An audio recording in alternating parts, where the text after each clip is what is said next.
जोंगडाओ नाम का एक लड़का कई दिनों से भूखा था, थका हुआ, बेसहारा। उसके पास ना पैसे थे, ना कोई सहारा। मजबूरी में उसने सोचा कि अब लूट ही एकमात्र रास्ता है जिससे पेट भर सके। लेकिन जैसे ही वो किसी राहगीर को निशाना बनाने वाला था, उसने देखा कि पास की नदी में कोई आदमी डूब रहा है। बिना सोचे समझे जोंग ने नदी में छलांग लगा दी और उसे बचा लिया। जिसे उसने बचाया उसका नाम था दाजाई। पर अजीब बात यह थी कि दाजाई नाराज हो गया, क्योंकि जोंग ने उसकी आत्महत्या की कोशिश को नाकाम कर दिया था। लेकिन फिर भी दोनों ही भूखे थे। तभी दाजाई का साथी कुनिकीदा वहां आता है। थोड़े बहस के बाद वो उन्हें खाने पर ले जाता है। तीनों एक छोटे से रेस्टोरेंट में पहुंचते हैं, जहां जोंग पहली बार कई दिनों बाद भरपेट खाना खाता है।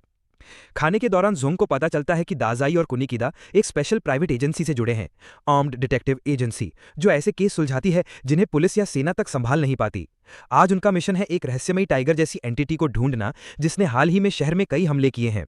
जोंग यह सुनकर घबरा जाता है, क्योंकि उसे लगता है कि कहीं उसी का पीछा तो नहीं हो रहा। तभी दाजाई उसे कहता है कि वो भी उनके साथ इस केस में शामिल हो। लेकिन एक ट्विस्ट है, जोंग को चारा बनना होगा। पैसे के लालच में जोंग मान जाता है, लेकिन उसका दिल डरा हुआ होता है। रात को जब वो एक पुराने वेयरहाउस में बाघ के आने का इंतजार कर रहे होते हैं, दाजाई जोंग को एक चौंकाने वाली सच्चाई बताता है। अनाथालय को नुकसान किसी और ने नहीं, जोंग नहीं पहुंचाया था, और शायद अनजाने में। इसी दौरान जोंग के अंदर कुछ अजीब होता है। उसका शरीर बदलने लगता है और वो खुद टाइगर में ट्रांसफॉर्म हो जाता है। अब वो इंसान नहीं, वही जानवर बन चुका है जिससे सभी डर रहे थे। वो गुस्से में दाजाई पर झपटता है, पर दाजाई शांत रहता है। वो अपनी स्पेशल एबिलिटी एक्टिवेट करता है, जिसे कहा जाता है ह्यूमन पोयम।